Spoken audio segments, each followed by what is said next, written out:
Hello दोस्तों, आपका स्वागत है आपका अपना चैनल स्टडी विद अरविंद में। आज हम इस वीडियो में देखेंगे रेलवे प्लेटफॉर्म का जो रुक्मणी प्रकाशन का 2500 को साइंस का सेट आया हुआ है, उसमें से आज हम सेट नंबर 69 डिस्कस करेंगे। इससे पहले सारा सेट हम डाल चुके हैं 68 को। अगर आप नहीं देखें तो उसको ज़रूर देखिए आप इस चैनल पर जाकर के। ये 2500 क्वेश्चन का साइंस का सेट है। इसमें जितना भी क्वेश्चन है जो 2018 में पूछा गया क्वेश्चन है, अब बहुत ही अच्छा क्वेश्चन का कलेक्शन है जो बार बार रिपीट करता है एग्जाम में। तो आप इसको ज़रूर देखिए, शुरू से अंत तक देखिए, क्योंकि आने वाला एग्ज़ाम जो भी चल रहा है ग्रुप डी का, तो उसमें बहुत सारा ऐसा क्वेश्चन है जो इससे पूछा जाएगा। तो आप ज़रूर देखिए इसको। अगर आप इस चैनल पर नए आए हैं तो चैनल को सब्सक्राइब, लाइक और शेयर कीजिए। अगर आप इसका पीडीएफ लेना चाहते हैं तो study with Arvind Telegram channel पर जाकर के आप इसका पीडीएफ भी ले सकते हैं। चलिए स्टार्ट करते हैं। इसमें से आज देखेंगे हम जो 23/10/2018 का शिफ्ट नंबर, देखिए फर्स्ट का है सेट नंबर 69। इससे पहले सारा डाला गया है, तो आप ज़रूर देखिए। चलिए स्टार्ट करते हैं सेट नंबर 69। ये सेट नंबर 69 का आज पहला क्वेश्चन है हमारा 1 नंबर का, कि संवेग की अंतर्राष्ट्रीय इकाई क्या होता है। ये संवेग की जो अंतर्राष्ट्रीय इकाई होता है, ये बहुत बार पूछा जाता है क्वेश्चन कि संवेग की अंतर्राष्ट्रीय इकाई क्या होगा। तो देखिए केजी मीटर पर सेकेंड होगा। कि संवेग का क्या होता है, केजी मीटर पर सेकेंड। अब ये ध्यान में रखिए इसको। ये बल का न्यूटन होता है, बल का SI मात्रक न्यूटन होता है जो C नंबर में है, और CGS मात्रक डाइन भी होता है, अब इसको भी ध्यान रखिए। तो लेकिन संवेग का क्या होता है, केजी मीटर पर सेकेंड हो जाएगा। इसका D नंबर आंसर सही हो जाएगा। चलिए नेक्स्ट क्वेश्चन है हमारा 2 नंबर। कौन से तत्व का गलनांक और क्वथनांक सबसे उच्च होता है। तो कौन सा तत्व का गलनांक और क्वथनांक सबसे उच्च होता है। देखिए टंगस्टन का होता है। ये टंगस्टन धातु का जो गलनांक और क्वथनांक होता है ये सबसे उच्च होता है। नेक्स्ट क्वेश्चन है हमारा 3 नंबर, कि परागकण डैश समूह से पौधे की एक विशेषता है। तो ये जो है आपका एंजियोस्पर्म समूह से संबंधित है। एंजियोस्पर्म समूह, परागन जो है एंजियोस्पर्म समूह के पौधे का एक विशेषता है। आप ध्यान में रखिए इसको। इसका B नंबर आंसर सही हो जाएगा। नेक्स्ट क्वेश्चन है हमारा 4 नंबर। 4 नंबर देखिए नॉमरिकल्स है। आप ज़रूर इसको वीडियो को पॉज करके बनाइए। इस टाइप का नॉमरिकल से बहुत बार पूछा जाता है। चलिए 4 नंबर का नॉमरिकल्स देखिए आपका क्या बोल रहा है, कि किसी वस्तु का पृथ्वी की सतह पर द्रव्यमान 60 kg है, तो चंद्रमा पर इसका द्रव्यमान कितना होगा। देखिए यहाँ जितना द्रव्यमान होता है उसी का जो 1/6 होता है वहाँ चंद्रमा पर। तो देखिए यहाँ पे लेकिन द्रव्यमान पूछा गया। अगर भार पूछता तो ये बदलता, द्रव्यमान पृथ्वी पर कहीं नहीं बदलता, तो इसका 60 kg का 60 kg ही रह जाएगा। द्रव्यमान दिया गया है तो द्रव्यमान ब्रह्मांड में कहीं नहीं आपका चेंज होगा, तो यहाँ पे इसलिए 60 kg का आंसर 60 kg। भार चेंज होता है। चलिए भार अगर देता तो ये चंद्रमा पर जाकर के 1/6 हो जाता है हमारा। चलिए नेक्स्ट क्वेश्चन है हमारा 5 नंबर। जब कोई वस्तु उत्तल लेंस के डैश पर हो तो प्रतिबिंब अभिवर्धित, आभासी और सीधा बनता है। तो कहाँ पर होगा, तो F1 और O के मध्य होगा, तो अभिवर्धित, आभासी और सीधा बनेगा। F1 और O के मध्य होना चाहिए। तो 5 का D नंबर आंसर आपका सही हो जाएगा। चलिए नेक्स्ट क्वेश्चन है हमारा F1 और O, आप याद रखिए इसको। नेक्स्ट क्वेश्चन हमारा 6 नंबर है। समूह 1 के तत्व को कहा जाता है। तो समूह 1 के तत्व को क्या कहा जाता है, क्षारीय धातु कहा जाता है, और समूह 2 के तत्व को क्षारीय मृदा धातु कहा जाता है।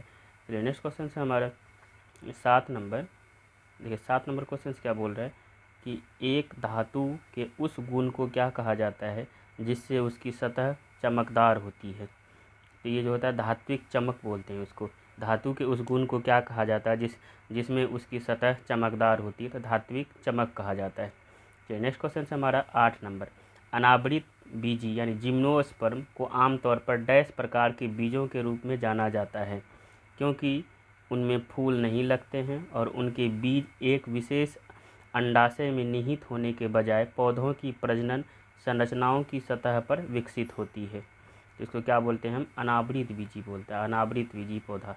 अब इसको ध्यान में रखिए, जो अनावृत बीजी होता है वो अनावृत होता है। नेक्स्ट क्वेश्चन है हमारा 9 नंबर। 9 नंबर क्वेश्चन देखिए क्या बोल रहा है, कि निम्नलिखित में से कौन सा कथन सत्य है। तो इसमें से सही वाला आपको ढूंढना है। देखिए क्या है, संतुलित रासायनिक समीकरण अभिक्रिया कारकों और उत्पादों में विभिन्न तत्वों के सूत्रों की समान संख्या धारण करता है। तो समान संख्या धारण नहीं करता, ये आपका गलत हो जाएगा। नेक्स्ट है असंतुलित रासायनिक समीकरण अभिक्रिया कारकों और उत्पादों में से या अधिक तत्वों के परमाणु की असमान संख्या धारण करते, तो ये आपका सही हो जाएगा।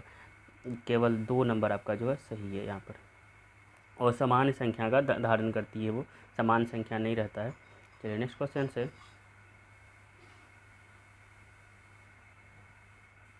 नेक्स्ट क्वेश्चन से हमारा, निम्न में से कौन सा कथन सत्य है। देखिए इसमें से सही ढूंढना है आपको। तो सही क्या हो जाएगा, देखिए 114 तत्वों में 32 गैर धातु है और अन्य धातु है, ये गलत है आपका। प्रत्येक अयस्क एक खनिज है परंतु हर खनिज अयस्क नहीं है, यही आपका सही है। प्रत्येक अयस्क जो है आपका एक खनिज है, लेकिन प्रत्येक खनिज जो है आपका अयस्क नहीं है।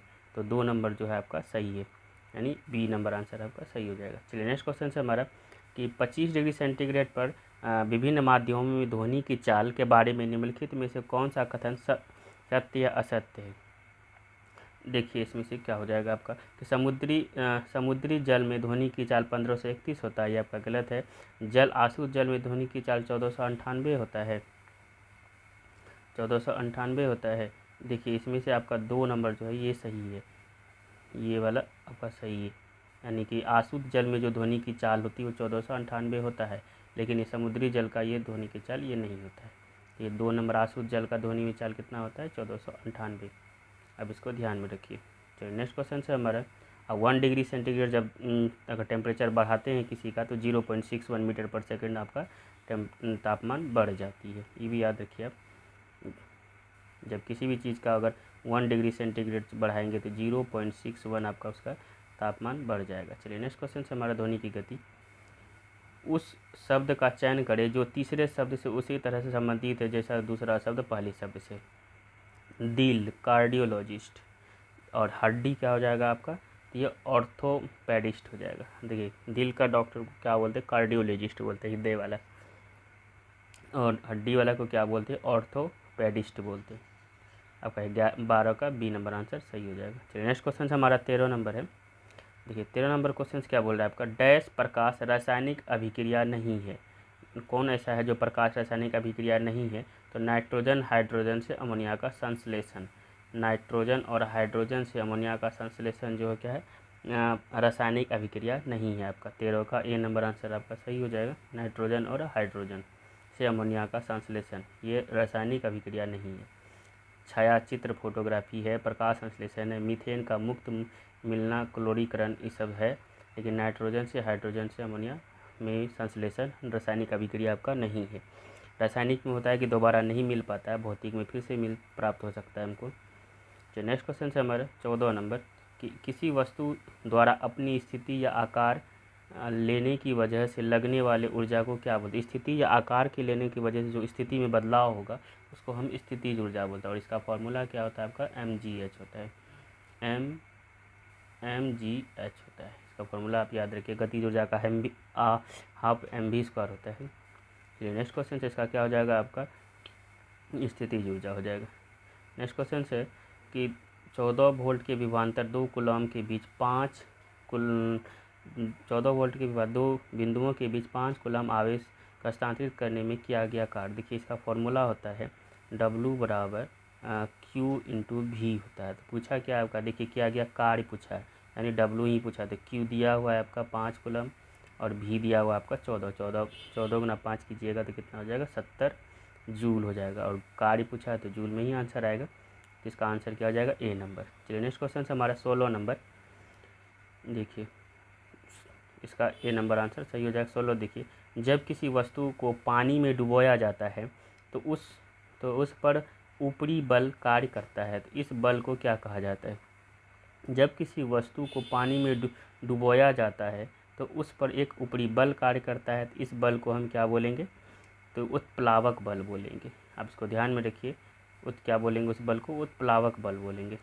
नेक्स्ट क्वेश्चन से हमारा, 1 kg के द्रव्यमान वाली एक वस्तु पूर्व की ओर 2 मीटर पर सेकेंड एक समान वेग से गतिमान है, तो इस पर उत्तर की ओर 1.5 न्यूटन बल लगाया जाता है। तो 2 सेकेंड के बाद वस्तु का विस्थापन में मान ज्ञात कीजिए। देखिए इसके लिए एक फार्मूला होता है, जब आप लगाइए ऊपर की ओर जा रहा है, ऊपर की ओर जाने पर इस फार्मूला लगाते हैं S बराबर ut प्लस हाफ AT²। ये ऊपर की ओर जा रहा है और विस्थापित हो रहा है, विस्थापित मतलब हमको S चाहिए। देखिए यहाँ पे दिया हुआ है आपका कितना विस्थापित हो रहा है आपका 15 जो आपका न्यूटन लगा रहा है बल। इस पे अगर आप बैठाते हैं आप S बराबर ut प्लस हाफ AT जो आपका गति का दूसरा समीकरण भी इसी को बोलते हैं। तो आप इसका आंसर निकल जाएगा। तो इसका आंसर आपका क्या हो जाएगा, 5 मीटर आ जाएगा। आप ज़रूर वीडियो को पॉज करके इसको बनाइए। चलिए नेक्स्ट क्वेश्चन है हमारा 18 नंबर। 18 नंबर देखिए क्या बोल रहा है कि दुर्लभ मृदा तत्वों की विशेषता क्या है। दुर्लभ मृदा तत्वों की जो आपका विशेषता है, उनके 3 बाहरी सेल अपूर्ण होता है। दुर्लभ मृदा जो तत्व होते हैं उसका 3 गो बाहरी सेल क्या होता है, अपूर्ण होता है। चलिए नेक्स्ट क्वेश्चन है हमारा 19 नंबर। 19 नंबर देखिए क्वेश्चन क्या बोल रहा है कि अंतःस्रावी ग्रंथियों को डैश भी कहा जाता है। तो अंतःस्रावी ग्रंथियों को क्या बोलते हैं हम, वाहिनीहीन ग्रंथियाँ बोलते हैं। आप इसको ध्यान में रखिए, अंतःस्रावी ग्रंथियों को क्या कहा जाता है, वाहिनी विहीन ग्रंथियाँ। नेक्स्ट क्वेश्चन है हमारा 20 नंबर। अणु शब्द डैश ने परिचय द्वारा 1896 में आसपास कराया था। अणु शब्द का परिचय किसने किया था, विलियम ओस्टवाल्ड ने कराया था। आप इसको ध्यान में रखिए, विलियम ओस्टवाल्ड। और आपका जो अणु शब्द परिचय कराया था, दिया किसने था, तो डेमोक्रिट्स ने दिया था। आप इसको ध्यान में रखिए, अणु शब्द किसने दिया था, तो डेमोक्रिट्स के द्वारा दिया गया था। लेकिन शब्द का परिचय किसने करा था, विलियम ओस्टवाल्ड ने। और परमाणु सिद्धांत दिया था आपका जॉन डाल्टन ने। आप इसको ध्यान में रखिए। चलिए नेक्स्ट क्वेश्चन है हमारा 21 नंबर। कौन सा गैर संवहनीय पौधा है। तो कौन सा गैर संवहनीय पौधा है आपका, ये चारा जो है आपका, चारा एक गैर संवहनीय पौधा है। फर्न, देवदार, मर्सिलिया जो है संवहनीय पौधा है, लेकिन ये चारा जो है आपका गैर संवहनीय। आप ध्यान में रखिए इसको कि फर्न, देवदार, मर्सिलिया इसका संवहनीय है, लेकिन चारा गैर संवहनीय पौधा है। तो नेक्स्ट क्वेश्चन है हमारा, जल किस तापमान पर तरल और गैसीय दोनों अवस्था में पाया जाता है। तो 100 डिग्री सेंटीग्रेड पर जब जल रहता है वो तरल और गैसीय अवस्था दोनों अवस्था में पाया जाएगा। आपका ध्यान में रखिए इसको, 22 का बी नंबर आंसर सही हो जाएगा। चलिए नेक्स्ट क्वेश्चन है हमारा 23 नंबर। देखिए 23 नंबर क्वेश्चन क्या बोल रहा है, 50 kg के भार का एक लड़का 40 सीढ़ियाँ 10 सेकेंड में चढ़ता है। यदि प्रत्येक सीढ़ी की ऊंचाई आपका 15 सेंटीमीटर है तो उसकी शक्ति ज्ञात कीजिए, या जी दिया हुआ आपका 10 मीटर पर सेकेंड। देखिए ये वाला न्यूमेरिकल्स आप वीडियो को पॉज करके ज़रूर बनाइए, पूछा जाता है। इसके लिए एक फार्मूला आता है आपका, इसके लिए आप फार्मूला लगाइए mgh/t। देखिए यहाँ पे m दिया हुआ है आपका 50, इसको रख दीजिए। और यहाँ पे आपका g देखिए दिया हुआ 10 मीटर पर सेकेंड। h ऊंचाई दिया हुआ है आपका कितना, 40 सीढ़ियाँ चढ़ता है वो कितना में 15, यानी कि 40 गुना 15 कर दीजिए, 15 चुका 60, यानी 600 हो जाएगा। ये 6 मीटर में बदल जाएगा। पहले आप 40 और 15 को जो है मीटर में बदल दीजिए, 15 चुका 60 600 सेंटीमीटर होगा, तो यानी 6 मीटर हो जाएगा आपका। ये 6 मीटर को रखिए वहाँ पर h की जगह। तो इस फार्मूला में आप बैठाइएगा mgh/t, तो h की जगह आपका 6 मीटर आ जाएगा। तो इसका आंसर निकल जाएगा आपका। ज़रूर आप वीडियो पॉज करके बनाइए। इसका क्या हो जाएगा आंसर आपका, 23 का सी नंबर, यानी 300 वाट आपका निकल जाएगा। चलिए नेक्स्ट क्वेश्चन से हमारा 24 नंबर है। यदि धारा 10 एम्पियर और प्रतिरोध 50 ओम है तो विभवांतर ज्ञात कीजिए। विभवांतर ज्ञात करने के लिए इसके लिए एक फॉर्मूला लगाते हैं V बराबर IR। आप इसको सेट कर सकते हैं यहाँ पे।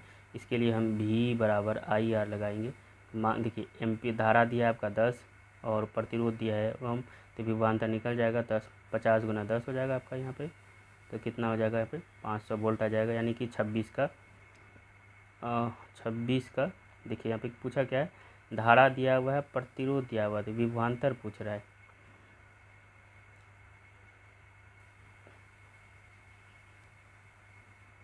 तो इसका आंसर क्या है, हो जाएगा आपका 500 कूलम्ब्स हो जाएगा, 500 वोल्ट हो जाएगा। चलिए नेक्स्ट क्वेश्चन से हमारा V बराबर IR पे आप उसको जरूर बैठाइए। नेक्स्ट क्वेश्चन से हमारे 25 नंबर है। देखिए 25 नंबर क्वेश्चन क्या बोल रहा है, कलिका द्वारा विकसित नया जीव डैश है। तो कलिका द्वारा जो नया जीव विकसित है उसको क्या बोलते हैं, हाइड्रा बोलते हैं। और हाइड्रा किसके द्वारा प्रजनन करता है, तो मुकुलन के द्वारा प्रजनन करता है। अभी भी ध्यान में रखिए, कलिका द्वारा विकसित नया जीव को क्या बोलते हैं हम, कलिका द्वारा जो विकसित होता है वो हाइड्रा होता है। नेक्स्ट क्वेश्चन से हमारा प्रतिरोधकता के ऐसा यूनिट क्या होता है, तो यह ओम मीटर होता है। प्रतिरोध का होता है ओम, आपका ये प्रतिरोध का होता है, ध्यान में रखिए। और प्रतिरोधकता का क्या होता है आपका, ये ओम मीटर होता है। और एम्पियर तो जूल हो जाएगा आपका कार्य का। चलिए नेक्स्ट क्वेश्चन से हमारा तो 26वीं क्वेश्चन है इस सेट में। तो प्रतिरोधकता का मात्रक ओम मीटर आप याद रखिए। इस तरह से मेरा सेट नंबर 69 कंप्लीट हुआ। अगर आप इस चैनल पर नए हैं तो चैनल को सब्सक्राइब, लाइक और शेयर जरूर कीजिए। चलिए मिलते हैं नेक्स्ट सेट में। Thank you.